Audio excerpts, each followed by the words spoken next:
कबीरा मन मैला भया और जामे बहुत विकार। कैसे मन को धोइए संतों करो विचार।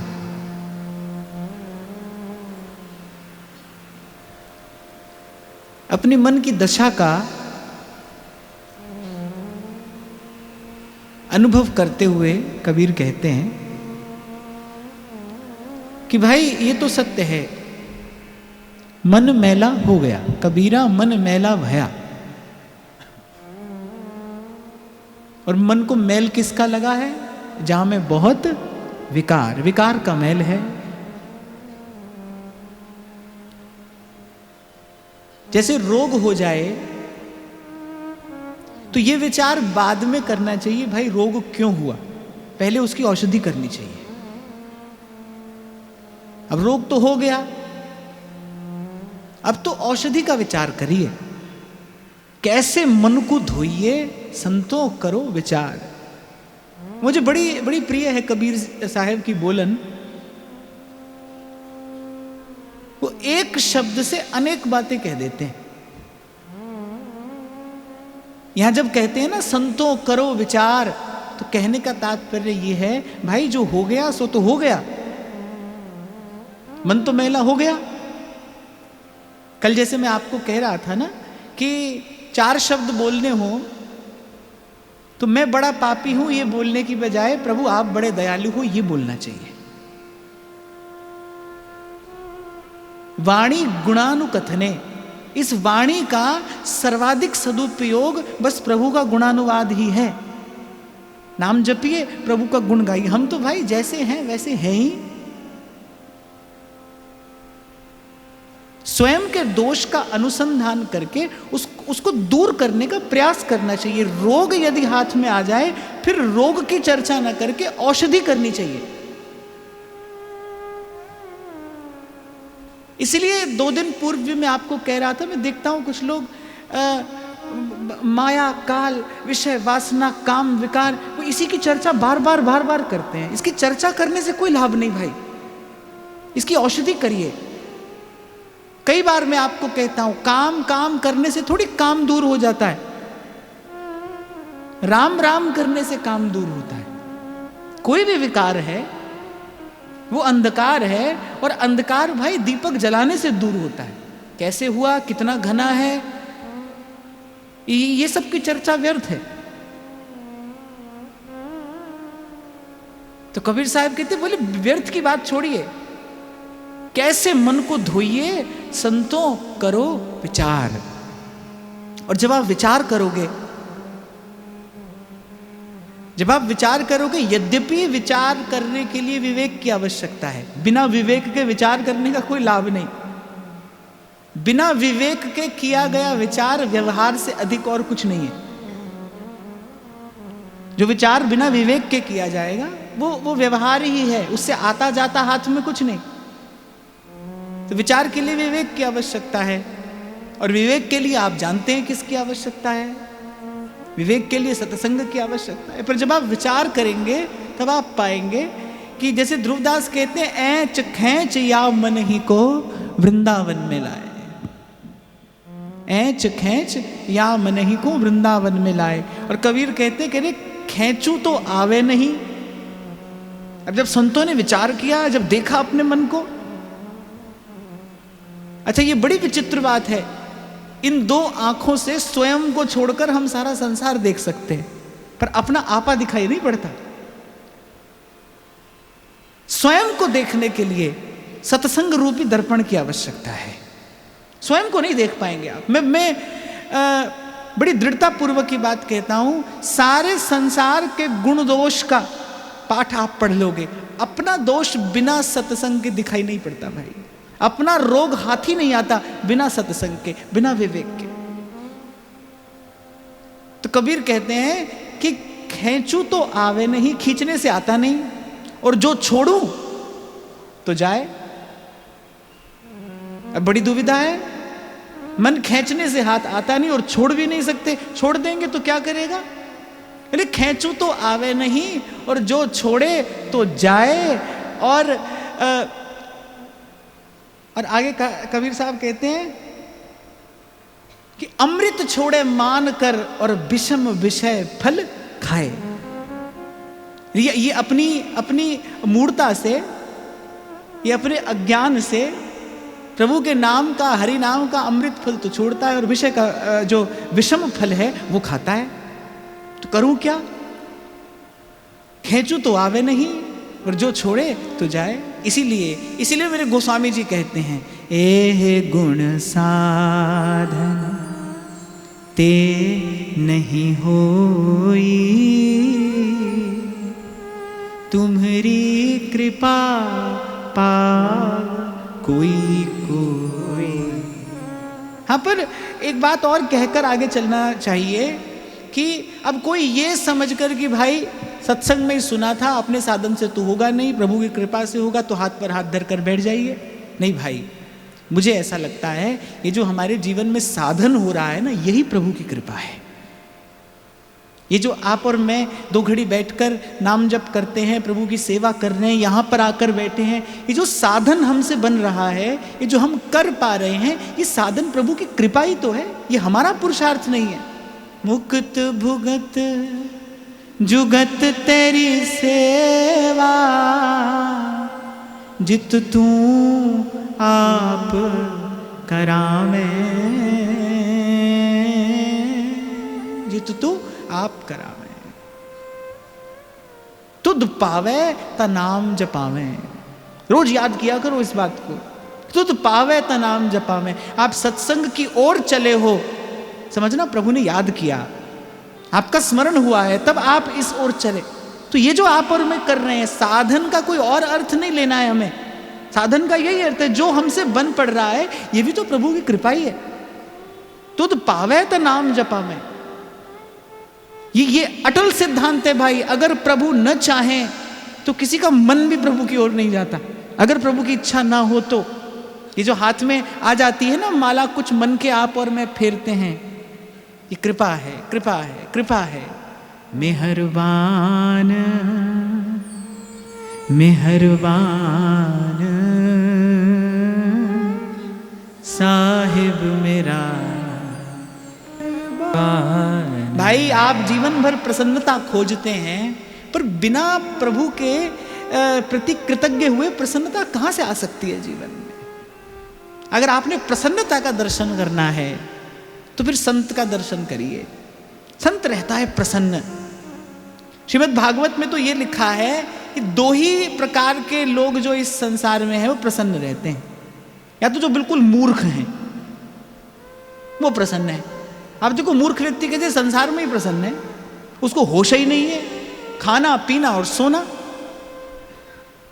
और कोई उससे पूछे क्या हाल है, बोले बड़ी मौज है, बड़ा आनंद है। ऐसा श्रीमद् भागवत में लिखा है। बोले या तो जो बिल्कुल मूर्ख है वो प्रसन्न दिखाई पड़ेगा आपको, और या फिर जिसने तत्व को जान लिया है, जो उस परम सत्य को जान गया है, या फिर वो प्रसन्न है। बीच में कोई प्रसन्न नहीं। तो मैं आपको सुनाया करता था ना कि अगर कोई कहे कि हम मजे में हैं, अगर कोई कहे कि हम मजे में हैं, तो या तो वो फकीर है या नशे में है। बीच का आदमी सुखी नहीं हो सकता है। तो भाई, ये जो हो रहा है इसके प्रति इसी में प्रभु की कृपा का दर्शन करते करते मैं तो कहता हूं ऐसा जीवन हो आपके रोम रोम से प्रसन्नता का निर्झर फूटे। आप कभी कल्पना करो उस स्थिति की जब आपको कोई शिकायत नहीं, किसी से कोई शिकायत नहीं। आप देखो, उसी स्थिति का नाम तो आनंद है। जब न लेना और न देना, जब न लेना होगा न देना होगा, तब क्या होगा? मगन रहना, मगन रहना, न लेना न देना। आप कभी उस स्थिति की कल्पना करो, उस स्थिति की कल्पना में ही आपको आनंद मिलेगा। भाई, किसी से न लेना है न देना है, न राग है न द्वेष है, न द्वेष्टि न कांक्षति। और भगवान की भक्ति यही ले जाती है भाई। यत् प्राप्य न किंचित वांछति न शोचति न द्वेष्टि न रमते नोत्साही भवति। जैसे एक वाद्य यंत्र पड़ा रहता है ना, वो मौन पड़ा रहता है, चुपचाप पड़ा रहता है, बस कभी बजाने वाला उठाता है और उससे संगीत प्रकट कर देता है। बस मैं तो कहता हूं ये जीवन ऐसा ऐसा वाद्य यंत्र बन जाए, बिल्कुल मौन खाली, कि जब उसकी इच्छा हो, जब उसकी मौज हो, वो उठाए और संगीत प्रकट कर दे। तो कबीर कहते हैं भाई एक ही युक्ति है, क्योंकि अपने अपने करने से खींचोगे तो मन हाथ नहीं आएगा, छोड़ोगे तो विषय में जाएगा। किया क्या जाए? पहले बस गुरु चरणों से लगे रहना, बंधे रहना। मैं तो कहता हूं लगे रहना नहीं, बंधे रहना, गुरु चरणों से बंधे रहना, छूट नहीं जाए, ये साथ छूट नहीं जाए, ये नाता टूट नहीं जाए।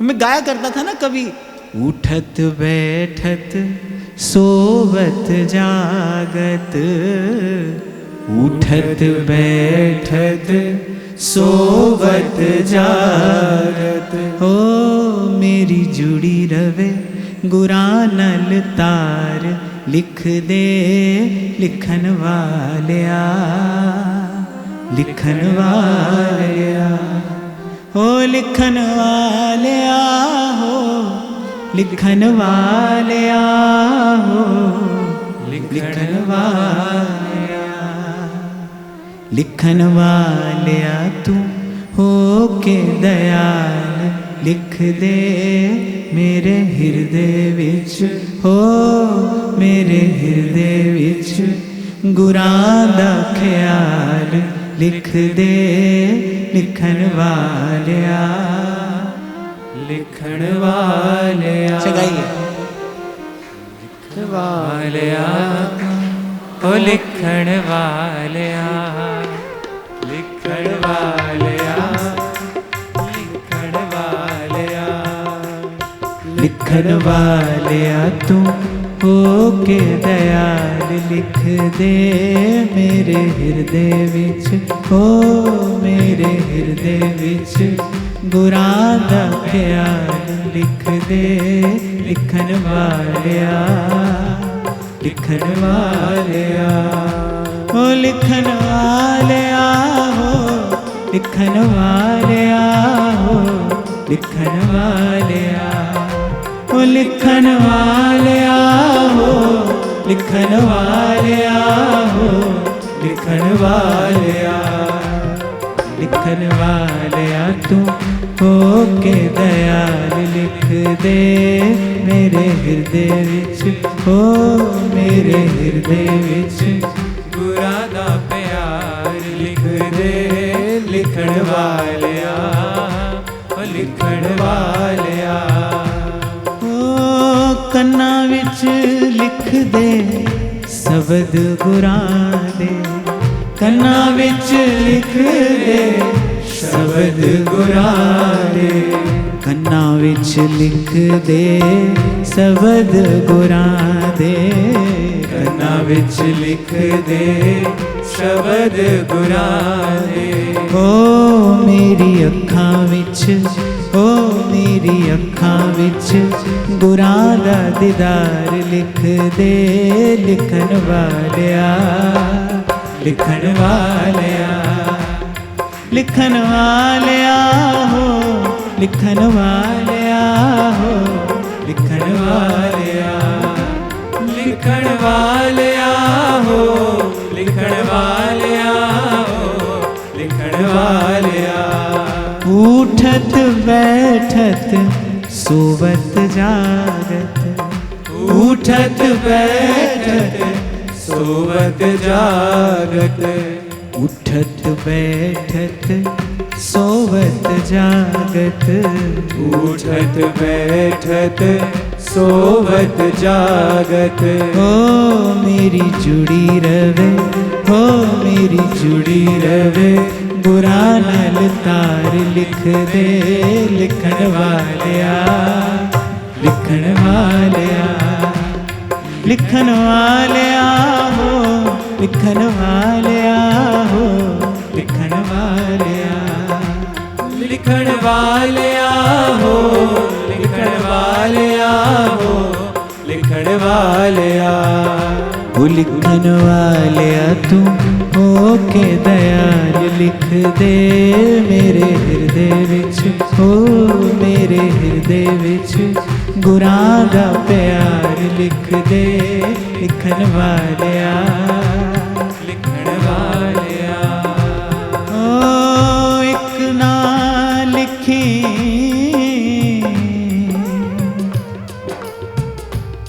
मेरे गुरां दा विछोड़ा, एक ना लिखी मेरे गुरां दा विछोड़ा, एक ना लिखी मेरे गुरां दा विछोड़ा।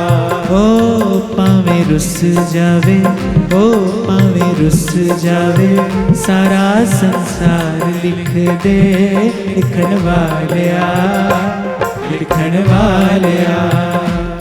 लिखन वालिया हो, लिखन वालिया हो, लिखन वालिया, लिखन वालिया हो, लिखन वालिया हो, लिखन वालिया, लिखन वालिया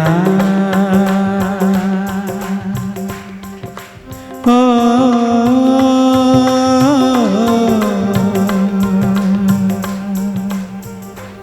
लिखन वालिया। बस ये तार टूट नहीं जाए। और मुझे तो ऐसा लगता है कि गुरु का सतत संग करने की युक्ति भी यही है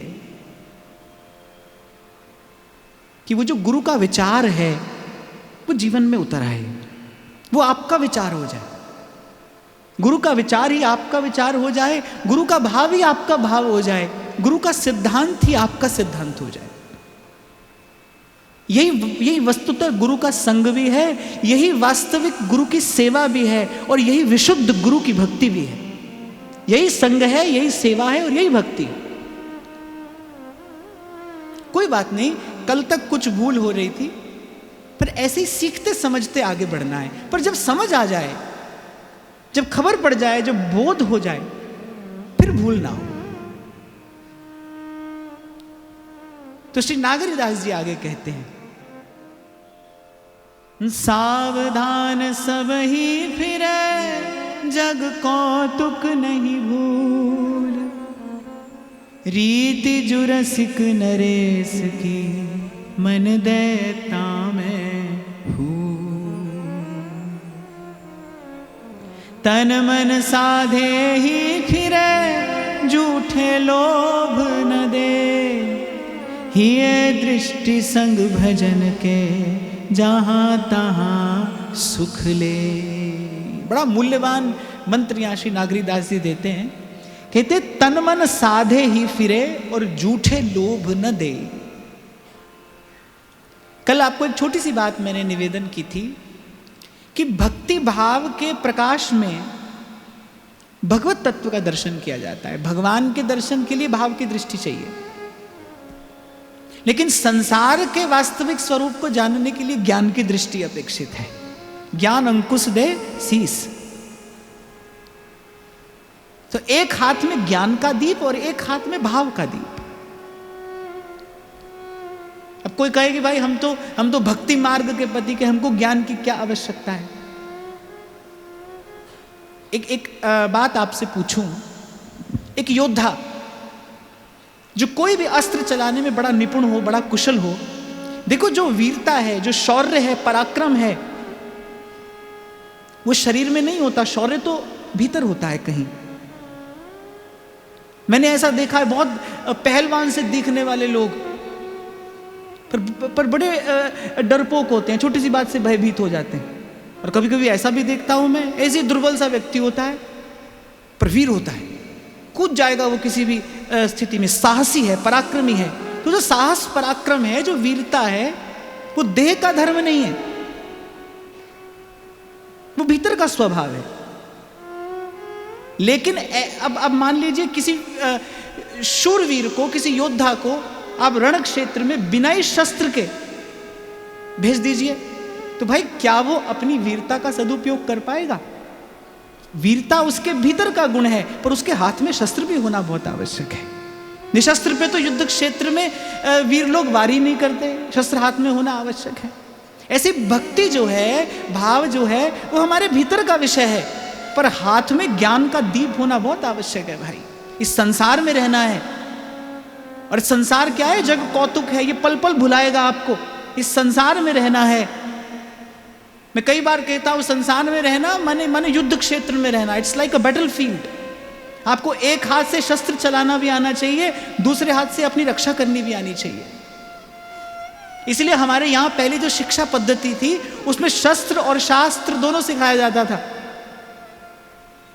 शास्त्र से मन की रक्षा, शस्त्र से तन की रक्षा। तो ऐसे ही जो प्रेम के पथ का पथिक है, जो भक्ति मार्ग पर चल रहा है, ज्ञान दीप की आवश्यकता तो उसको भी है भाई। क्योंकि संसार की असारता का बोध तो आपको ज्ञान ही कराएगा। ज्ञान के प्रकाश में दिखाई पड़ेगा कि ये दिखने वाला, ये जो सब कौतुक है, ये वस्तुतः कौतुक नहीं है, धुआं का धौरहर। ये तन अति छिन्न भंग, धुआं को धौरहर। संग फिरत है काल भ्रमत नित शीस पर। गाइए। संग फिरत है काल भ्रमत नित शीस पर, ये तन अति क्षण भंग, धुआं को धौरहर। ये तन अति छिन भंग, धुआं को धौर। धुआं को धौरहर माने जैसे बादल होता है ना, कभी कभी बादल से एक आकृति बन जाती है। बादल से एक आकृति बन जाती है, ऐसे दूर से लगता है जैसे कोई आकार ले लिया हो बादल ने, पर है तो भाई धुआं ही। ऐसे ये तन अति छिन्न भंग, धुआं को धौरहर। याते दुर्लभ काल न वृथा गंवाइए, याते दुर्लभ काल न वृथा गंवाइए। ब्रज नागर नंदलाल सुनिस दिन गाइए, ब्रज नागर नंदलाल सुनिस दिन गाइए। इसलिए कोई कहे ना भाई ये ज्ञान मार्ग है, ये भक्ति मार्ग है, तो ये मुझे भूल लगती है। ये भूल है, ये समझना भूल है। ज्ञान का दीप हाथ में लेकर फिर चला जाता है इस संसार में। ये बिगड़ बाट है। चलिए बिहड़ बाट, जाए अंधेरा लांग कर, उतर करम का घाट। ध्रुवदास जी श्रृंगार शतलीला में जाकर रस की बात कहनी आरंभ करते हैं। कैसो फब्यो है नीलांबर सुंदर, मोह लिए मनमोहन माई। उससे पहले ज्ञाने ज्ञान की बात तो कर रहे हैं। जीव दशा से आरंभ किया, फिर वैदिक ज्ञान है, फिर पूरा सिद्धांत बताते हैं। भाई इसके बाद ही उस भाव देश में प्रवेश किया जाता है। पहले ज्ञान की बात समझी जाती है। ज्ञान उत्तर पूर्व पक्ष है। ये जो ज्ञान की बात है, ये रस सिद्धांत का पूर्व पक्ष है। इसको पहले समझना होगा, नहीं तो गिरे तो चकना चूर। तो यहां कहते हैं कि तन मन साधे ही फिरे, झूठे लोभ न दे। माने ये जो झूठे सुख का लोभ यहां पर है ना, उसमें लुभा मत जाना, और उसमें तन मन आकर्षित ना हो। उसकी एक ही विधि है, तन मन साधे ही फिरे। तन भी सेवा में लगा रहे और मन भी भजन में लगा रहे। तन का अनुगमन करता हुआ मन। कल इसी विषय पर हमने चर्चा की थी ना, कि तन को भजन में क्यों लगाना है, ताकि मन भजन में पहुंचे। और मन को भजन में क्यों पहुंचाना है? क्योंकि मन ही मिलावे राम से, और मन ही करे फजीत। जो छोड़ दिया इसे यूं ही, तो फिर विषम विषय फल खाए। कल जहां हमने चर्चा को विराम दिया, वहीं से आगे बढ़े कि जब सनकादिक ने श्राप दिया जय विजय को, तो बड़े कातर होकर प्रार्थना करते हैं कि प्रभु आपने श्राप दिया सो उचित ही किया, हमने अपराध किया था। भक्त और भगवान के बीच में आने वाला असुर होता है। हमने अपराध किया जो आपको प्रभु का दर्शन करने से रोका। आप जैसे भागवतों की कृपा से ही तो हमें भगवत सेवा मिली है। तो आपने हमें दंड दिया सो तो उचित ही किया। पर फिर भी आप महापुरुष हैं, आप भगवान के भक्त हैं, आप परम भागवत हैं। यदि आप अनुग्रह नहीं करेंगे तो कौन करेगा? हम पर इतनी दया करिए कि हम काम क्रोध लोभ के वशीभूत भले हो जाएं, लेकिन हम कभी मोहग्रस्त ना हो, क्योंकि मोहग्रस्त जीव भगवान को भूल जाता है। हमें भगवत विस्मृति ना हो। उनके कहने का तात्पर्य ये था कि भाई अब हमें संसार में जाना पड़ेगा, आपके श्राप के कारण जो हमारी अधोगति हुई, हमें संसार में जाना पड़ेगा। और संसार में एक बात बड़ी भयावह है भाई, वहां पर कुछ माया का कौतुक ऐसा है कि जीव भगवान को भूल जाता है। हमें कभी नारायण के चरण कमलों की विस्मृति ना हो जाए, भगवान को नहीं भूल जाए। काम सताए चिंता नहीं, हम क्रोध के वशीभूत हो जाएं सो भी हमें भय नहीं है, हमें लोभ हो तो भी हम चिंतित नहीं हैं, पर हम मोहग्रस्त ना हो, इस संसार को सत्य ना समझ बैठे। उनके कहने का तात्पर्य ये है, सरल शब्दों में जय विजय कह रहे हैं कि हम संसार में जा रहे हैं, पर इतनी कृपा हम पर रहे आपकी कि हम संसार के वास्तविक स्वरूप को जानते रहे, उसका बोध रहे, हमें संसार को सत्य ना समझ बैठे।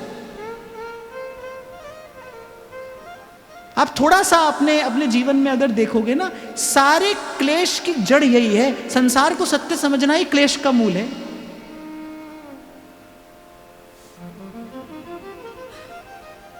आप देखो, जिन संबंधों को हम सत्य मानते हैं, उन संबंधों के कारण ही तो सुख दुख है जीवन में, और क्या है। उन्हीं संबंधों से आशा भी है और उन्हीं संबंधों के कारण निराशा भी है।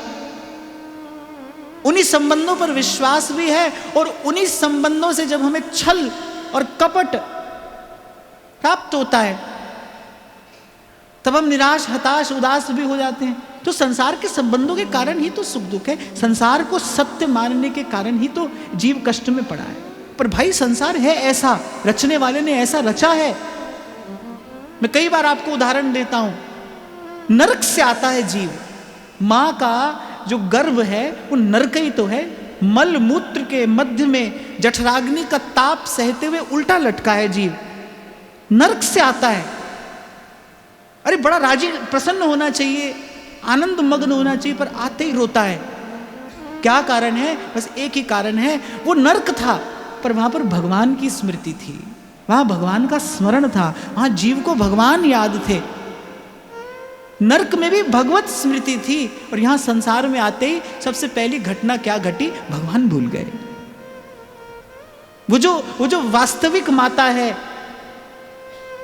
वो जो सबका पिता है, जिससे सब नाते हैं, जिससे सब संबंध हैं, सच्चा संबंध है, वो भूल गया। और ये झूठा संसार ये अपना लगने लगा और फिर अपना लगता ही गया और फिर एक स्थिति ऐसी आई जब यही सब सत्य मालूम होने लगा। इसे ही मोह कहते हैं और इसी को गोस्वामी जी ने कहा, मोह निशा सब सोवनी हारा। तो ध्यान देना बाप, जिसको संसार सत्य लगता है वो सो ही रहा है, आंख खुली हो तो भी सो रहा है, बंद हो तो भी सो रहा है। जिसको संसार की उपलब्धि लगती है वो सो रहा है। देखो, प्रारब्ध वशात रहना पड़ेगा, रहो, पर वो जो भीतर से सचेत रहना है, मैं यहां उसकी बात कर रहा हूं। वो कह रहे तन मन सादे ही फिरे, तन भी सधा रहे और मन भी सधा रहे। तन मन सादे ही फिरे, झूठे लोभ न दे, बस मोहग्रस्त नहीं हो जाना, उस मोह की निद्रा में नहीं सो जाना। और मोह की निद्रा से कोई जीव को जगा दे, ऐसी सामर्थ्य तो केवल समर्थ संत की है। अपने अपने गुरु के चरणों का स्मरण करके कहिए, वंदौ गुरुपद कंज कृपा सिंधु नर रूप हरि महामोहतम पुंज जासु वचन रवि करहि निकर जासु वचन रवि करहि निकर। गुरु का वचन जीव के साथ और गुरु का वचन अनाथ को नाथ। अगर जीवन में गुरु का वाक्य, गुरु का विचार, गुरु का सिद्धांत नहीं तो जीव अनाथ है। भाई इसका मालिक कौन है? कभी काम इसका मालिक बन के बैठता है, कभी क्रोध, कभी लोभ मोह अहंकार इसे अपना नौकर सेवक बनाकर और इससे अपना कार्य कराते हैं। कौन है जीव का स्वामी? अगर सर पर गुरु का हाथ ना हो, जीवन में गुरु द्वारा प्रदत्त शब्द ना हो, विचार ना हो, तो फिर सब अनाथ ही तो है। इसीलिए गुरु को वचन जीव के साथ, गुरु को वचन अनाथ को नाथ। इसलिए बार बार आपको निवेदन किया जाता है, भाई मन पूछे ना क्यों भजन करना है, भजन का कोई और कारण नहीं ढूंढना है, बस गुरु की आज्ञा है इसलिए भजन करना है। इसे ही गुरु की आज्ञा में रहकर भजन करना कहते हैं। दम दम हीरा लाल है, अरे गिन गिन गुरु को सौ। बस भजन करते चलिए, गुरु का स्मरण करके गुरु को निवेदन करते चलिए।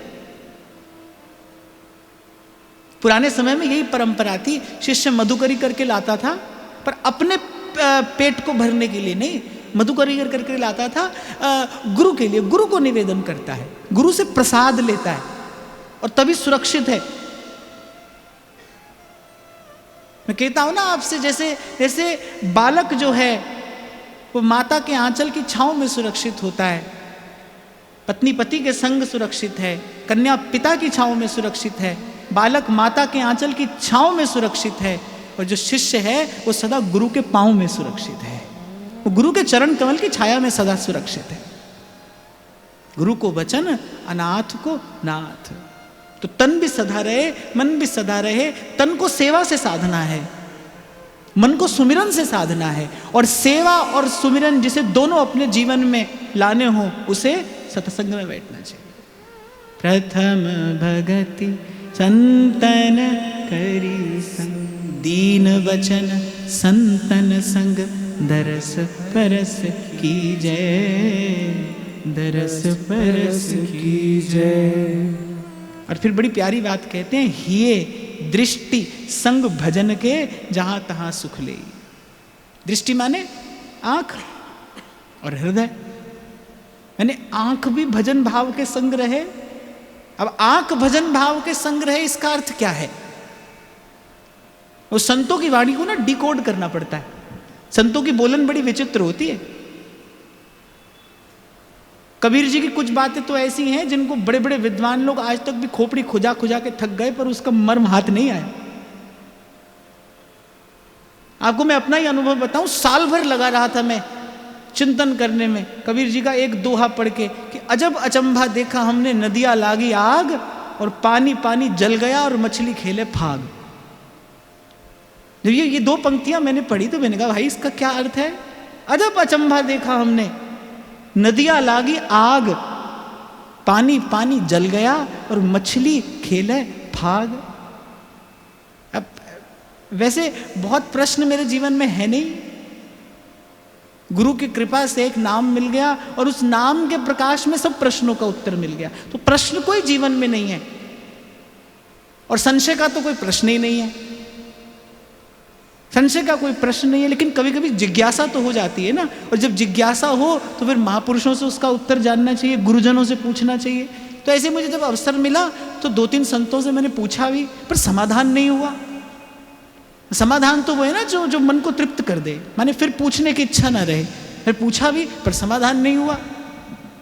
फिर ऐसे चिंतन करते करते, मंथन करते करते, फिर एक दिन समझ आते आते थोड़ी बात समझ में आई कि हाँ भाई कबीर जी ये कहना चाह रहे हैं। अजब अचंभा देखा हमने, नदियां लागी आग। चलो अवसर आया है तो मैं आपको बता ही देता हूं। अभी हम 2-3 दिन पहले चर्चा कर रहे थे ना, भाई संसार में सबसे बड़ा चमत्कार क्या है? अचंभा। जीव भजन करने लगे, ये सबसे बड़ा अचंभा है। क्योंकि स्वभाव तो दुष्टा, जीव स्वभाव से दुष्ट है, खल है। भजन आपके मेरे स्वभाव में नहीं है, आपके मेरे स्वभाव में व्यापार है, थोड़ा लेना थोड़ा देना। अभी कल शाम को ही वो हमारे छोटे आचार्य जी मुझे कथा सुना रहे थे, तो कह रहे थे कि कोई महात्मा अपनी कथा में ऐसा कह रहे थे कि बोले ऐसा भजन करो देवताओं को अपना ऋणी बना लो। मैंने कहा करना देवताओं से भी व्यापारी है, वहां भी लेना देना चलता रहे तो बड़ी बात नहीं भाई। ये जीव की वृत्ति है, ये स्वभाव है जीव का। तो जीव निष्काम होकर भजन करने लगे, ये अचंभा है। तो कबीर कह रहे अजब अचंभा देखा हमने, गुरु की कृपा से हमने अपने जीवन में ये अचंभा देखा, ये कौतुक देखा। नदियां लागी आग, वो जो विषय का जल अनवरत हमारे हृदय में बह रहा था, बोले गुरु की कृपा से उस नदी में ही आग लग गई। बोले पानी पानी जल गया और वो जो विषय का जल था वो सब सूख गया। और मछली जो है, ये जो मेरा जीव आत्मा है, मछली खेले फाग, ये अब अपने प्रियतम के संग प्रेम की होली खेल रही है। मेरे साहिब है रंग रेज, चुनर मोरी रंग डारी। मछली खेले फाग, अब वो आनंद में प्रेम की होली खेलती है। वो विषय का जल तो सूख गया, पर मेरे गुरु की कृपा का जो जल है, वो प्रेम की पिचकारी में डालकर वो जो जल मुझ पर छिड़क रहा है, उससे मैं होली खेलती हूं। तो ऐसे संतों की बात बड़ी विचित्र है, संतों की बोलन बड़ी विचित्र है। संतों की कृपा से ही संत की वाणी का मर्म हृदय में प्रकाशित होता है। तो कह रही ये दृष्टि संग भजन के। अब हम कहते हैं पहले तो तन लगाना है भजन में, यहां करिए दृष्टि संग भजन के। ये जो नेत्र है सदा भजन के संग रहे, इसका अर्थ क्या है? नेत्रों से भजन अर्थात नेत्रों का भजन क्या है? दर्शन।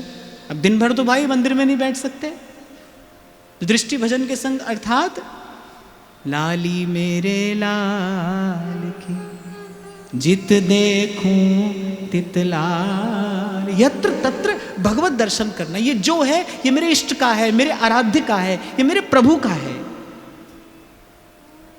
थोड़ी देर तो लगेगी भाई, पर जिस दिन ये भाव जीवन में स्थिर हो गया, आप देखो फिर लाली देखन में गई, मैं भी हो गई ना।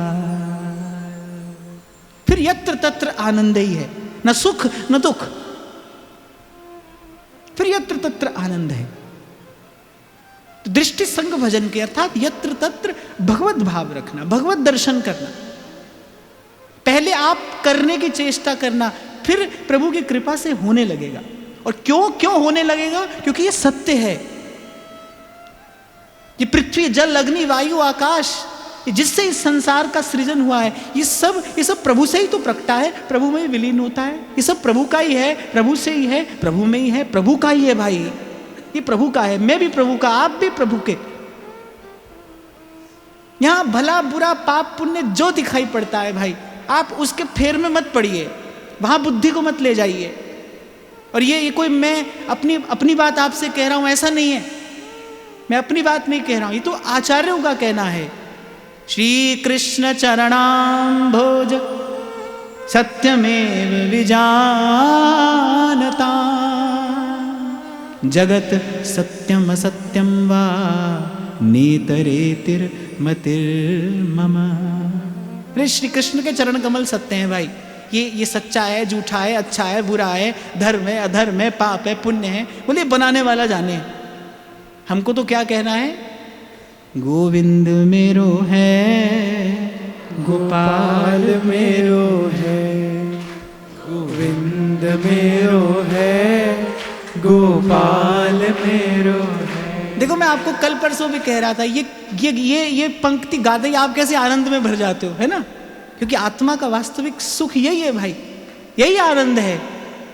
श्री बांके बिहारी नंदलाल मेरो है, श्री बांके बिहारी नंदलाल मेरो है, श्री बांके बिहारी नंदलाल मेरो है, श्री बांके बिहारी नंदलाल मेरो है, गोविंद मेरो है, गोपाल मेरो है, गोविंद मेरो है, गोपाल मेरो है, गोविंद मेरो है, गोपाल मेरो है, गोविंद मेरो है, गोपाल मेरो है, श्री बांके बिहारी नंदलाल मेरो है, श्री बांके बिहारी नंदलाल मेरो है, श्री बांके बिहारी नंदलाल मेरो है, श्री बांके बिहारी नंदलाल मेरो है,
दृष्टि संग भजन के,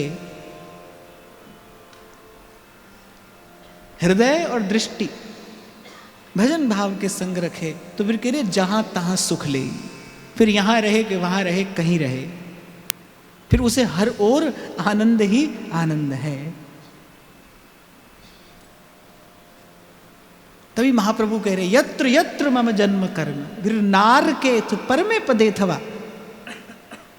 इसी भाव का बल लेकर भक्तों ने कहा जन्म जन्म रति राम पद।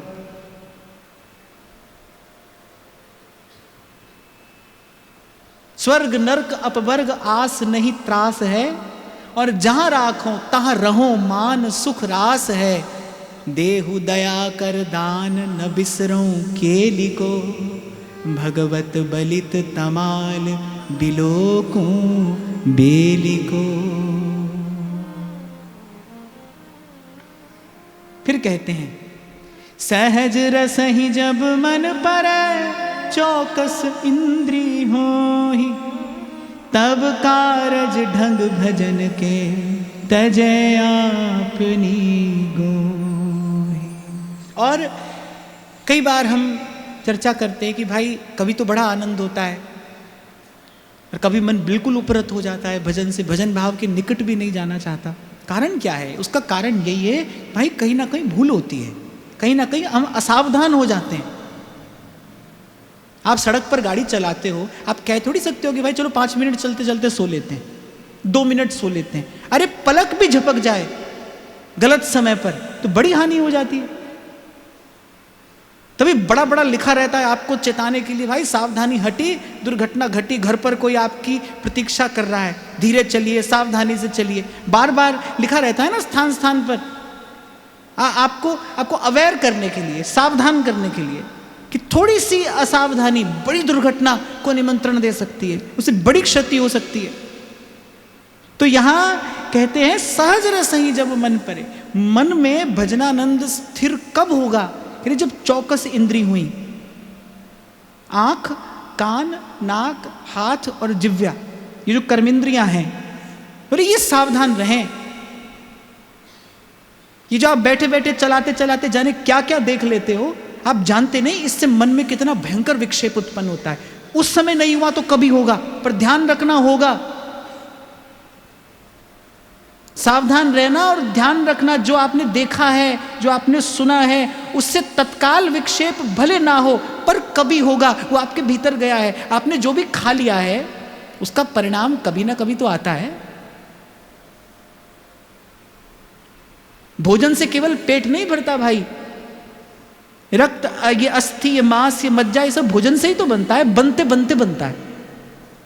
भोजन जब जाता है तो 40 दिन में भोजन का पूर्ण रूपेण पाचन होता है, जब भोजन से वस्तुतः रस बनता है, अंतिम वस्तु। तो आज जो आपने खाया है उसका प्रभाव देर तक रहेगा। खाते ही सिर्फ पेट भरता है, लेकिन ओज तेज की वृद्धि बाद में जाकर होती है। इसलिए आपको कई बार कहा जाता है भाई आंख से भी तो आहार होता है, कान से भी तो आहार होता है। कुछ भी सुन लेते हो आप, कुछ भी देख लेते हो, और आपको लगता है कि ऐसे ही देख लिया 2 मिनट, ना, उससे बड़ा विक्षेप उत्पन्न होगा। अब नहीं होगा तो कभी होगा, पर होगा भाई, आप उससे बचेंगे नहीं। आप ये तो कह देते हो, इतना तो अनुभव आपको हो जाता है कि भाई कभी कभी मन भजन में नहीं लगता, कभी कभी नहीं लगता। पर भाई क्यों नहीं लगता? इतना सुनने के बाद भी क्यों नहीं लगता? इतना समझने के बाद भी क्यों नहीं लगता? कोई तो कारण होगा। उस रोग का निदान किया जाना चाहिए ना।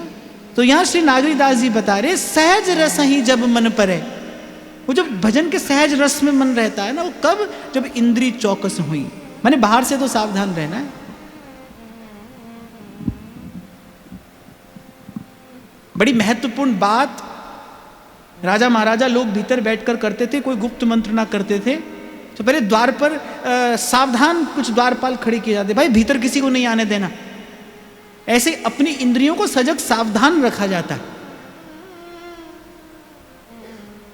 कि कहीं कहीं से विकार प्रवेश ना होने पाए। और एक और बात बड़ी विनम्रता पूर्वक मैं आपको कहूं, इतनी सावधानी होने पर भी भगवान की माया बड़ी प्रबल है, फिर भी कुछ ना कुछ तो हो जाता है। कब हूं मन इत उत चल जात, इतना होने के बाद भी हो जाएगा।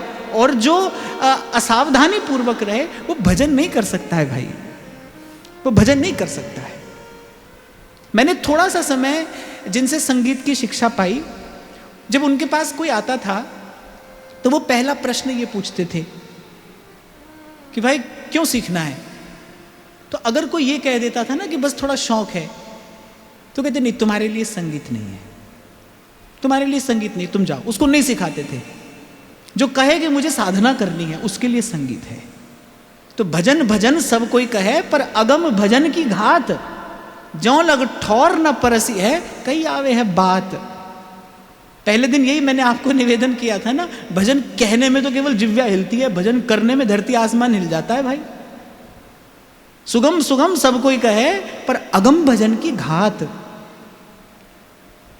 तो जो असावधान है वो भजन नहीं कर सकता है भाई। अब आप सोचो ये तो बड़ा कठिन है, हम क्या करें? मत करो।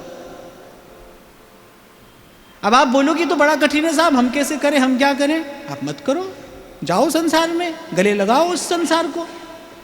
पर मिथ्या बात नहीं कहनी चाहिए भाई, ऐसे मत प्रलाप व्यासपीठ से नहीं होना चाहिए। जो मार्ग जैसा है वो वैसा ही है। जिस रास्ते से भक्तों ने चलकर उसको पाया है, उसको ध्याया है, उसको रिझाया है, आपके मेरे लिए भी वही मार्ग है, वही मार्ग।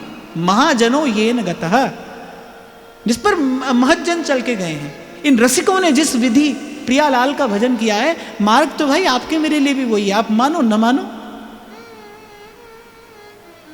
हाँ, पर मैं आपको यहां एक बात अवश्य कहूं कि निराश हो जाने की बजाय अपनी सामर्थ्य से गिरते पड़ते चलने का प्रयास अवश्य करना चाहिए भाई। प्रभु संभालते हैं। जहाँ की कृपा पंगु गिरि लंघ है, जहाँ की कृपा पंगु गिरि लंघ है, रंक चले सिर छत्र धराई, चरण कमल वंदो हरि आई। और मैं तो कल एक और बात भी आपसे कह रहा था, चलो मान लो ठाकुर जी ये कहें भाई हम तुमसे 1000 जन्म बाद मिलेंगे, तो भी हम क्या करें? अब जब आपकी इच्छा हो तब आप मिलना, चलना तो आप ही की ओर है। अब ये बात सुनकर कोई संसार से थोड़ी लिपट जाएंगे जाके, ये तो बड़ी बड़ी मूर्खता है। आप जब मिलिए, जब आपकी इच्छा हो, पर देखेंगे आपकी ओर, चलेंगे आपकी ओर, आपसे बार बार कहेंगे नाथ मुरे नैनन आगे रहियो, हरि जी मोरे नैनन आगे रहियो, नाथ मुरे नैनन आगे रहियो, नाथ मोरे नैनन आगे रहियो, हरि जी मोरे नैनन आगे रहियो, हरि जी मोरे नैनन आगे रहियो। और जैसे मैंने आपको निवेदन किया कि भाई बहुत सावधान रहोगे तो भी भूल हो जाएगी, होगी ही। तभी कहा जाता है आपसे, आप सोचो कि मैं निरंतर भजन करूं तब थोड़ा भजन होता है। आप सोचो कि मैं दिन भर भजन करूंगा, दिन रात भजन करूंगा, आप ये संकल्प करो तो थोड़ा सा होगा, तब थोड़ा भजन होगा। कहने तब कारज ढंग भजन के तजें आपनी गूंही। ये जो इंद्रियां हैं, ये जो उनका विषय का सुख है, विषय का जो रस है, जिसका चस्का इन्हें लग गया है, जो स्वार्थ का सुख जिसने जीव को बांध रखा है, छूटते छूटते छूटेगा। फिर आगे कहते हैं इंद्री चौकस देख जो छाड़े अपनी घात, परे मां मिले जानिए फबे भजन की बात। कल भी हम चर्चा कर रहे थे इस बात पर, कह रहे एक बार सावधान होकर इंद्री चौकस देख जो छाड़े अपनी घात। माने एक बार आपको लगा कि बस लग गया मन भजन में, फिर आप असावधान हो गए, बोले ऐसे भी बात नहीं बनेगी। बोले इंद्री चौकस देख जो छाड़े अपनी घात, परे मामिले जानिए, मामिले अर्थात प्रपंच, बोले वो फिर संसार के प्रपंच में पड़ेगा। कल यही चर्चा हम कर रहे थे ना, आए तो थे भजने के लिए, आए थे हरि भजन को, और फिर बन बैठे भगवान। अज्ञ जनन सन्मान लग, भई प्राप्ति में हान। और मैं दोनों हाथ जोड़कर आपसे एक बात कहूं भाई, आप जहां बैठे हो ना, आपके लिए तो रास्ता फिर सरल है, हमारे लिए तो और कठिन है। हमें तो और अधिक सावधान रहने की आवश्यकता है। जब संसार में जय जयकार होती है, जब संसार में बड़ी मान्यता प्रतिष्ठा मिलती है, तो स्खलन का भय अनंत गुना बढ़ जाता है। आपके लिए तो रास्ता फिर आसान है, मेरे लिए तो बहुत कठिन है। मुझे आप लोगों से अधिक सावधानी की आवश्यकता है। केवल ऊंचे स्थान पर बैठने से कोई ऊंचा नहीं होता भाई। हमारे बाबा कहते थे, कौवा अगर मंदिर के गुंबद में बैठ जाए तो हंस थोड़ी हो जाता है, रहता तो वो कौवा ही है, कागा ही है। ये तो प्रारब्ध हो या प्रभु की इच्छा होगी। पर भाई हमारे लिए मार्ग और कठिन है। सब संतों ने चेताया। व्यास जी कहते, व्यास बढ़ाई लोक की कुकर की पहचान, प्यार किए मुख चाटी है, बैर किए तनहान।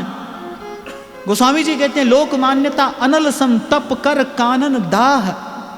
ये जो लोक की मान्यता है, प्रतिष्ठा है, जो जय जयकार है, इसको लेने से अपने भजन का पुण्य क्षीण होता है। जितनी बार कोई आपके पैर छूता है, उतनी बार वो कुछ आपका पुण्य आपसे ले जाता है ना, ले जाता है। हमने तो बड़े बड़े संतों के जीवन में ये व्रत देखा, किसी को चरण स्पर्श नहीं करने देते थे। भक्त का स्वभाव वैसे भी ऐसा ही होता है भाई, वो तो बड़े संकोच में रहता है, सब और भगवत दर्शन करता है। पर वैसे भी आप जिसको आशीर्वाद दोगे, कुछ लेके ही तो जाएगा वो आपसे। ऐसे फोकट में थोड़ी आशीर्वाद दिया जाता है। ये तो बिल्कुल ऐसा हुआ, आपके बैंक में बैलेंस था नहीं, आपने चेक काट कर दे दिया, क्या होगा? Cheque bounce. न जीवन में कोई भजन है, न तप, न साधन, और खुश रहो, चिरंजीव रहो, ऐसे कुछ नहीं होता। इससे सर पर बोझ और बढ़ता है, बोझ और बढ़ता है। मैं बड़ी क्षमा याचना पूर्वक की बात कहूं, मैंने कभी जीवन में आशीर्वाद शब्द का प्रयोग ही नहीं किया, क्योंकि मैं जानता हूं आशीर्वाद देने के लिए सामर्थ्य चाहिए। हाँ, शुभ कामना सबको दी जा सकती है, देनी चाहिए, मंगल कामना सबके लिए करनी चाहिए, पर आशीर्वाद तो अधिकारी व्यक्ति को देना चाहिए। तो आए थे हरिभजन को और बन बैठे भगवान। और अज्ञ जनन सन्मान लग, इसका दर्शन तो आप यत्र तत्र सर्वत्र कर सकते हैं आज। अज्ञ माने जो कुछ जानता नहीं, और ऐसे लोगों की भीड़ है भाई, वो आपको थोड़ा सम्मान देने लगे और लो आप भी बन गए भगवान। पर इससे बड़ी भयंकर हानि है भाई। इससे रोग होता है किसका? भ्रम का रोग। इसी कारण व्यक्ति मोहग्रस्त होता है, स्वयं से दूर हो जाता है, स्वयं से दूर।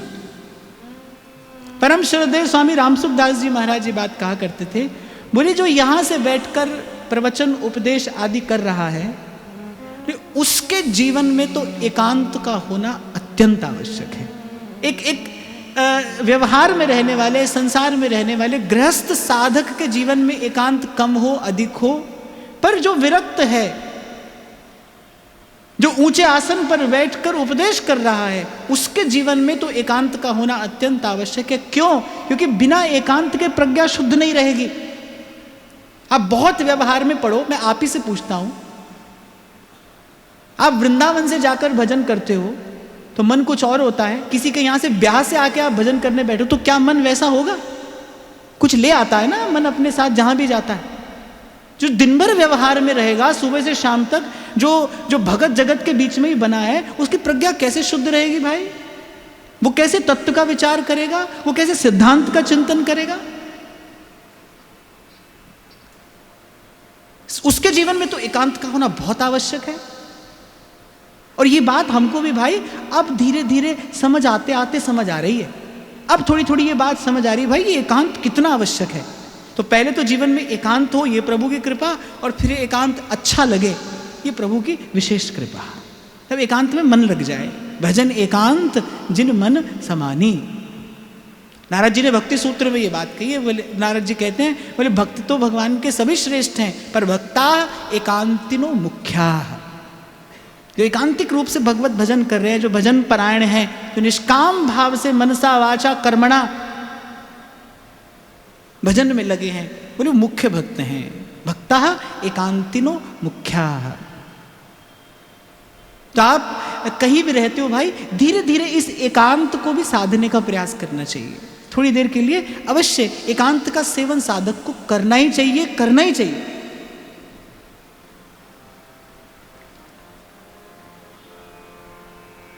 फिर कह रहे इंद्रिय चौकस देख जो छाड़े अपनी घात।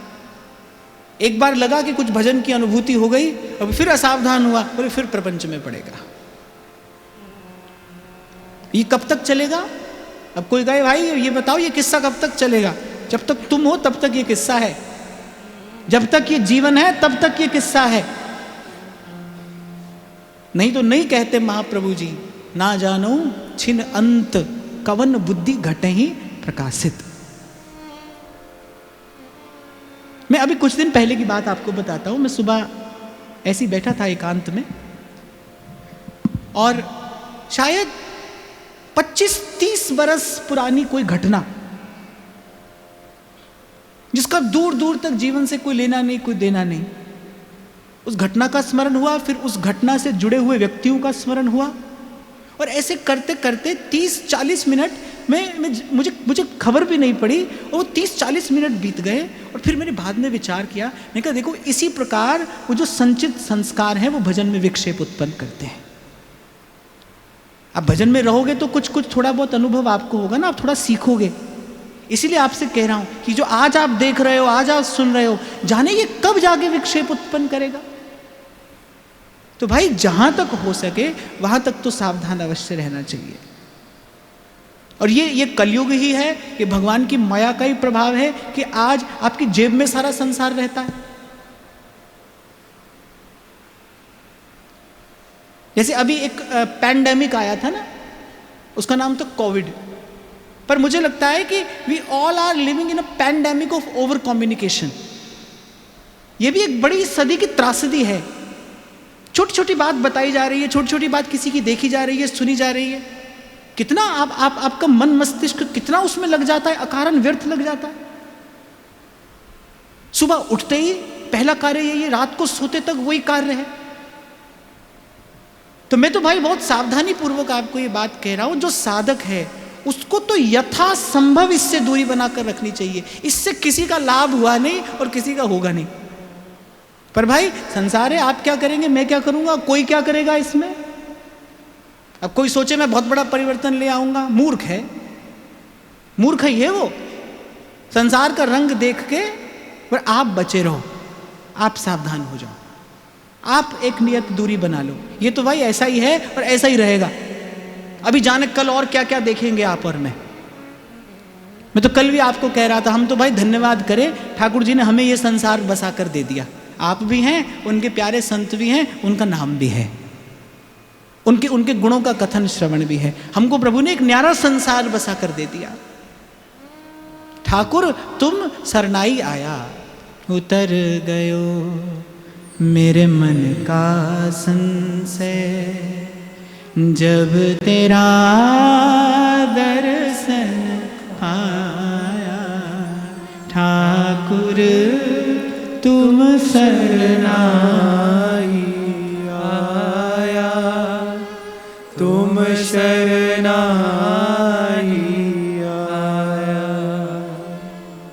अनबोलत मेरी बिरथा जानी, अनबोलत मेरी बिरथा जानी, अपना नाम जपाया, अपना नाम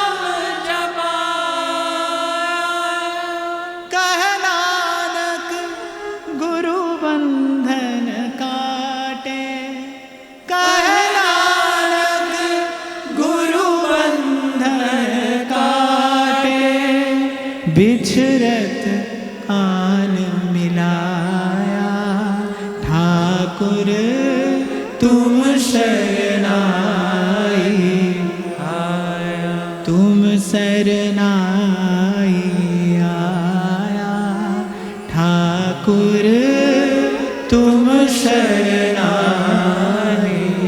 आया। अब तो भाई इस संसार में सबसे सुरक्षित स्थान बस यही है, प्रभु के चरण कमलों की छांव में रहिए, यहां से इधर उधर नहीं जाना है। भयंकर ताप है संसार में, यही डर ही डरप हरिवन सहित।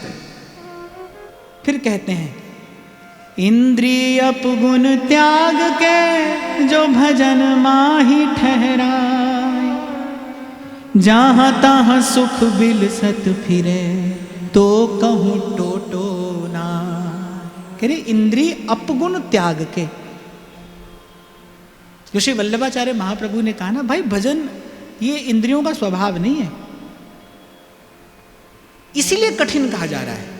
ये जो बार बार कहा जा रहा है ना कठिन है, खरो एक कठिन है भजन ढिंग ढरी बो। अपने स्वभाव से विपरीत कोई कार्य करना कठिन होता ही है भाई। जो हमारी प्रवृत्ति ना हो, जो हमारे स्वभाव में ना हो, वो करना कठिन है। पूर्व में कहा बोले कि परे मामले जानिए फवे भजन की बात। बोले बात तो बड़ी सुंदर बनाएंगे, बात तो सुंदर से सुंदर भजन की आपको कहकर सुनाएंगे, आपको लगेगा कि भाई इससे बड़ा भजनानंद और कौन होगा। पर कह रहे परे मामले जानिए। आप देखो सड़क पे कभी आप ध्यान देना, कभी कभी गाड़ी तो होती है मारुति और उस पे कोई लोगो लगा लेता है मर्सिडीज का, ऐसा होता है ना। ऐसे कभी कभी देखता हूं मैं, गाड़ी तो कोई और है, लोगो लगाया उस पे मर्सिडीज का। अब मैं समझ नहीं पाता हूं कि वो लगाने वाले ने क्या सोचकर लगाया है। आगे वाले को भी खबर पड़ रही है, पीछे वाले को भी खबर पड़ रही है, और खुद को तो खबर है ही कि भाई ये गाड़ी कौन सी है। अंत में क्या होता है, जग हंसाई होती है। अंत में क्या होता है, केवल अपना उपहास होता है। इसलिए जब से ये चर्चा आरंभ हुई मैं आपको बार बार कह रहा हूं भाई कोई सिद्ध नहीं है, यहां कोई सिद्ध हो नहीं सकता है। जब मेरा आचार्य इस सिद्धांत की प्रतिष्ठा करता है कि ना जानो छिन अंत कवन बुद्धि घटई प्रकाशित। अरे सिद्धों को बनाने वाले ब्रह्मा जी चकरा जाते हैं, कभी कभी उनसे भी भूल हो जाती है, उनसे भी गलती हो जाती है। कौन सिद्ध होगा यहां पर।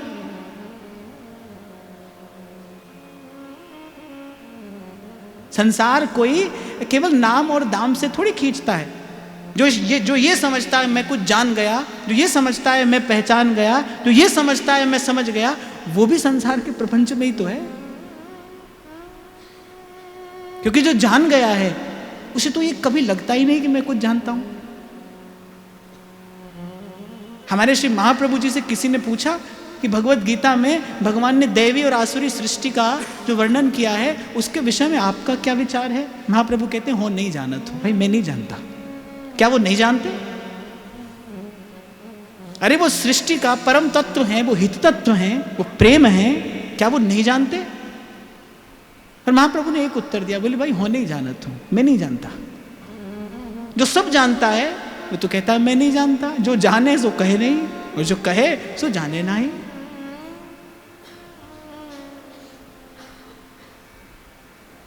तो कह रहे इंद्रिय अपगुण त्याग के, इसलिए कहा भाई कठिन है।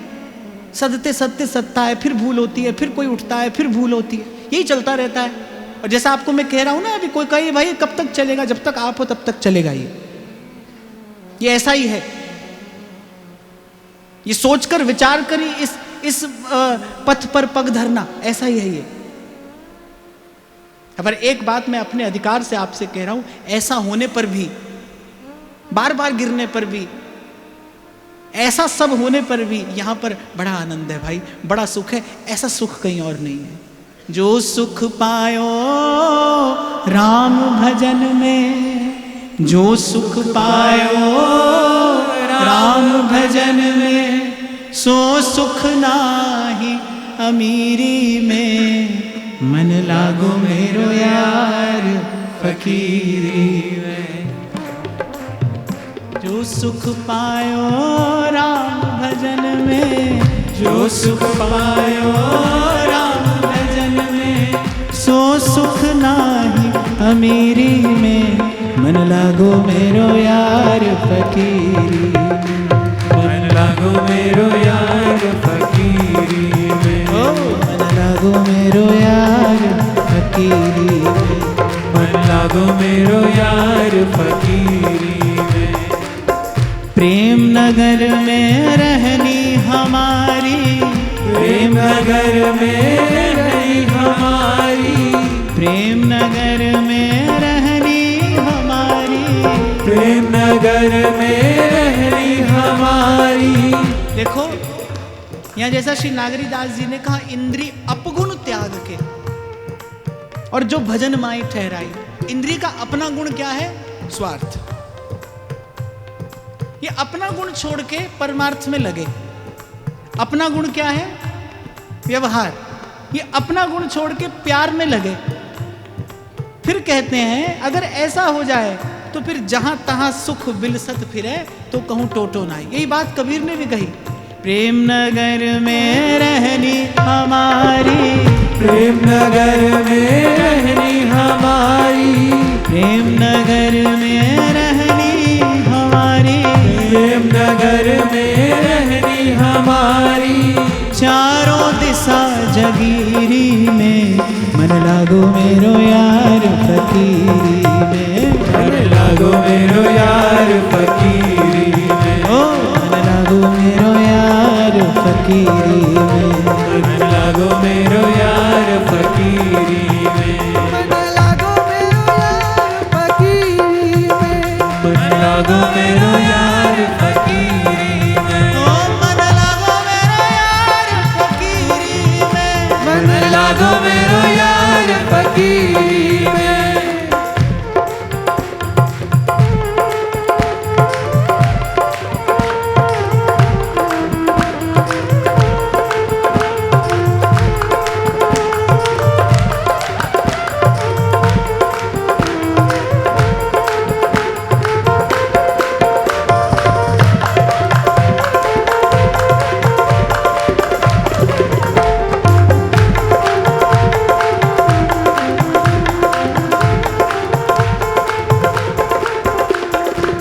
कहत कबीर सुनो भाई साधो, कहत कबीर सुनो भाई साधो।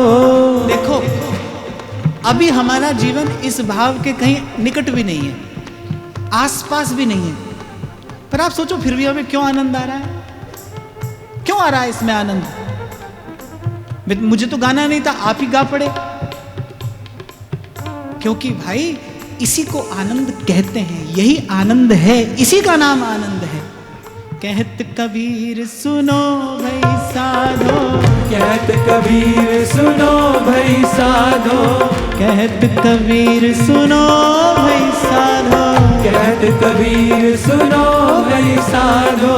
साहेब मिले सबूरी में, मन लागो मेरो यार फकीरी में, मन लागो मेरो यार फकीरी में, ओ मन लागो मेरो यार फकीरी में, मन लागो मेरो यार फकीरी में, ओ मन लागो मेरो यार फकीरी में, मन लागो मेरो यार फकीरी में। जो सुख पायो राम भजन में, जो सुख पायो राम भजन में, जो सुख पायो राम भजन में, जो सुख पायो राम भजन में, सो सुख नाही अमीरी में, मेरो यार फकीरी में, मन लागो मेरो यार फकीरी में, मन लागो मेरो यार फकीरी में, मन लागो मेरो यार फकीरी में। महाराज जी मैं एक बार दिल्ली में ये गा रहा था, शायद कबीर जी पर ही चर्चा हो रही थी, तो अगले दिन किसी ने मुझे लिखकर भेजा, बोले आप देखने से फकीर लगते तो है नहीं। तो मैंने कहा भाई असल में तुमने मुझे देखा है, जिसके दरबार का मैं फकीर हूं उसे नहीं देखा, उसके दरबार के फकीर भी ऐसे होते हैं। लागो मेरो यार फकीर लागो मेरो यार फकीरी में। देखो फकीर कहते ही हमारी दृष्टि में, हमारे भाव में जो आता है ना, माने ऐसे फटा पुराना सा कपड़ा किसी ने पहना है, हम उसी को कहते हैं भाई फकीर है, फकीर है।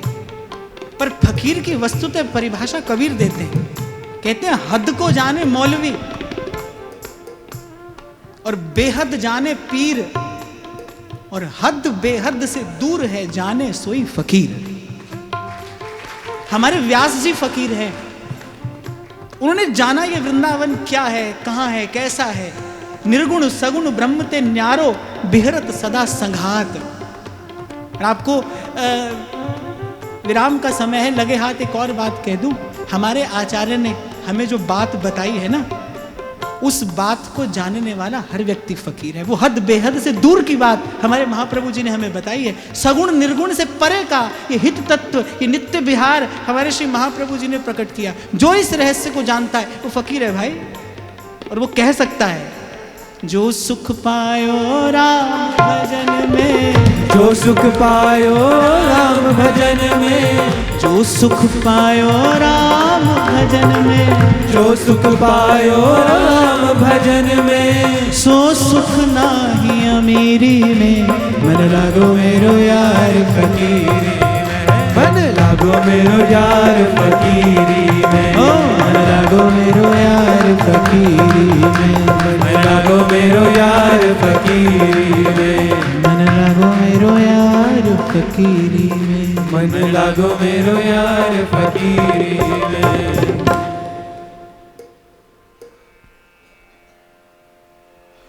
तो कह रहे इस प्रकार थोड़ा थोड़ा प्रयास करके इन इंद्रियों को स्वार्थ से परमार्थ की ओर लेकर जाना है। दो चीज जीवन में आए तो ये स्वभाव बदले, एक सेवा और एक संतोष। ये दो बातें स्वभाव बदल देंगी। तन लगे सेवा में और मन को संतोष का पाठ पढ़ाया जाए। विवेक युक्त विचार से संतोष की अनुभूति होती है। मैं दोहराता हूं अपनी बात, विवेक युक्त विचार से संतोष की अनुभूति होती है। कैसे होगा संतोष?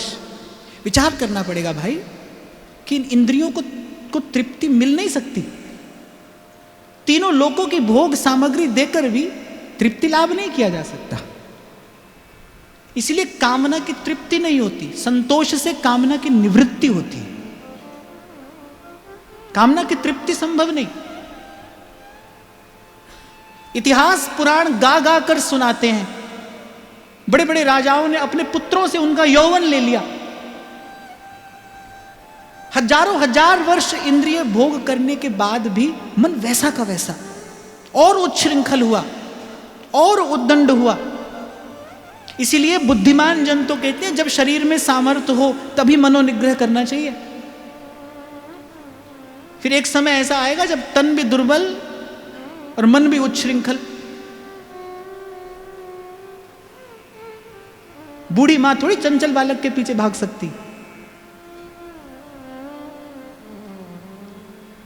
तन भी दुर्बल हो जाएगा, मन और उच्छृंखल हो जाएगा। और ध्यान रखना भाई, जितना विषय भोग होगा मन उतना उच्छृंखल होगा, माने उसकी छलांग उतनी ऊंची होती चली जाएगी। इसलिए निवेदन किया बाप, विवेक युक्त विचार से संतोष का अनुभव है।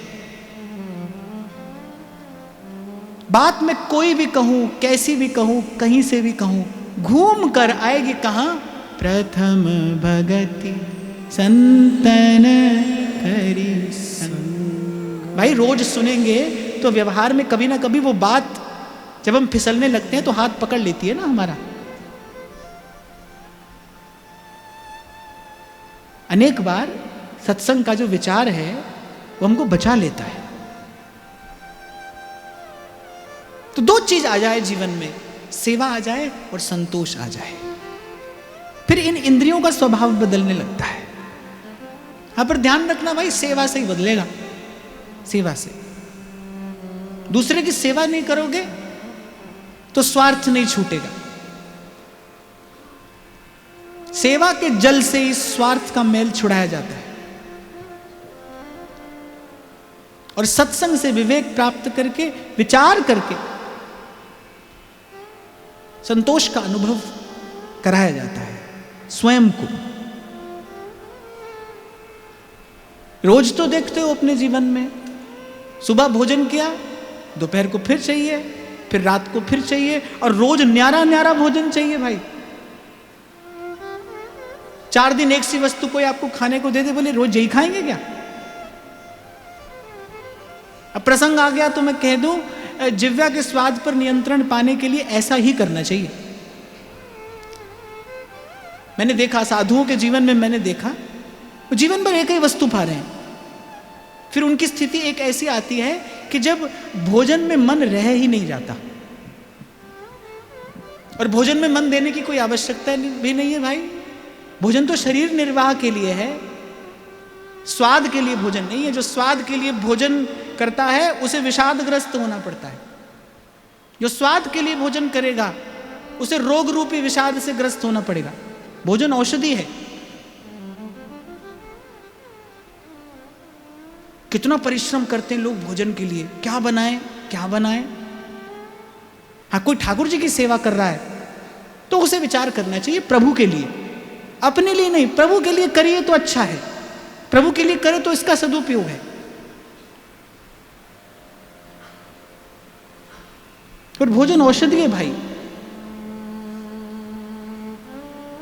किसी बुद्धिमान व्यक्ति से मैंने सुना था, भोजन कोई औषधि की भांति ले, फिर उसे जीवन में कभी औषधि की आवश्यकता ही नहीं पड़ती।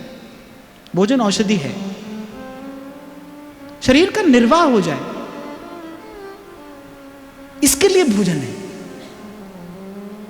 मैं बात आई तो इसलिए आपसे कह रहा हूं, क्योंकि आपको लगेगा भाई हम तो अब बस साधु होने ही वाले हैं, अब तो बहुत समय हुआ सत्संग सुनते, अब तो यहां वहां भी नहीं जाते, अब तो बस साधु होने ही वाले हैं। अरे भीतर जाकर देखोगे तो अभी खीर पुआ ही चाहिए खुद को। हाँ, अभी ये अच्छा लगता है, अभी वो अच्छा लगता है। मैं शायद ऋषिकेश में था, मैं किसी आश्रम में ठहरे थे, और सुबह सुबह 6 बजे बड़ा हल्ला मचा है। मैंने पूछा, देखा क्या हो रहा है भाई, क्या हो गया? आवाज आ रही है, ऐसी लड़ाई झगड़ा जैसा ही समझो आप। वो करने वाला कौन है? हम आश्रम में कौन रहता है? जो रहते हैं आश्रम में वही हैं। सब अपना घर संसार छोड़कर आए हैं भाई ज्ञान ध्यान करने। अब झगड़ा हो किस लिए रहा है? 7 बज गई, चाय नहीं मिली, अब तक चाय नहीं मिली। नहीं, हंसो नहीं, मैं आपको ये कोई विनोद की बात नहीं बता रहा हूं, ये हंसने की बात नहीं, ये हमारी स्थिति है, ये अपनी दशा बता रहा हूं मैं। तो बहुत ऊंची छलांग लगाओगे, छोटी सी जगह पे मन अटक जाएगा, छोटी सी जगह पे। इसलिए संतों ने कहा, हरि सो लागे रहो मेरे भाई, लागे रहो मेरे भाई, लगे रहिए। सेवा से स्वार्थ का मैल छूटेगा और विवेक से संतोष का अनुभव होगा। आपको समझाना पड़ेगा अपने मन को, भाई बहुत खिला दिया, फिर इसे फिर चाहिए। संसार की सारी सुंदर से सुंदर वस्तुएं एकत्रित कर लीजिए, फिर मन को कुछ और चाहिए। मैं तो आपको कहा ही करता हूं, और मन कैसा है, जो आपके हाथ में है ये उसका धन्यवाद नहीं कभी करेगा, जो हाथ में नहीं है उसके पीछे दौड़ेगा, आपको भी दौड़ाएगा। अब दौड़ते रहिए, जन्म जन्म से दौड़ी तो रहे। संतों की बात मानिए, और संतों की बात में अपनी बात मिलाकर अपनी बात बना लीजिए। अब मैं नाचो थक्यो गोपाल। बस बहुत हुआ प्रभु, बहुत देख लिया संसार, बहुत देख लिया। कई बार राजा बने, कई बार प्रजा बने, कई बार माता बने, कई बार पुत्र बने, कई बार पति बने, कई बार पत्नी बने, बहुत बार ये करके देख लिया। फिर पुनरपि जन्मम पुनरपि मरणम। तो कल मैंने आपको एक सूत्र यहां से ले जाने के लिए दिया था, क्या? कि जहां आप रहते हैं वहां पर आपको कुछ देर कुछ क्षण कीर्तन करना है, और घर के सब लोग मिलकर कर सको तो फिर कहना ही क्या। फिर तो घर ही वृंदावन है, अगर सब लोग मिलकर कर सको तो। और आज यहां से ये बात आपको लेकर जानी है, सेवा और संतोष, ये दोनों बातें हमारे जीवन में आए थोड़ी थोड़ी।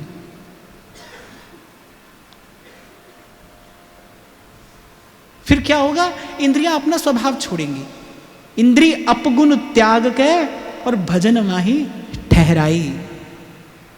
और फिर जहां तहां सुख विलसत फिरे, तो कहूं टोटो नाही। फिर कभी आनंद की खोट नहीं पड़ेगी भाई, जहां जाएंगे वहां आनंद ही है। भक्त जहां जाता है उसके साथ साथ आनंद रहता है, क्योंकि वो आनंद में है, आनंद का सदा संगी है, आनंद उसका संगी है। वो जहां जाता है वहां आनंद बरसता है। तो फिर जहां तहां सुख बिलसत फिरे।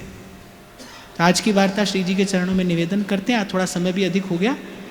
महाराज श्री के चरणों में प्रणाम। आप सबके हृदय स्थित प्रभु को, भाव प्रभु को नमन।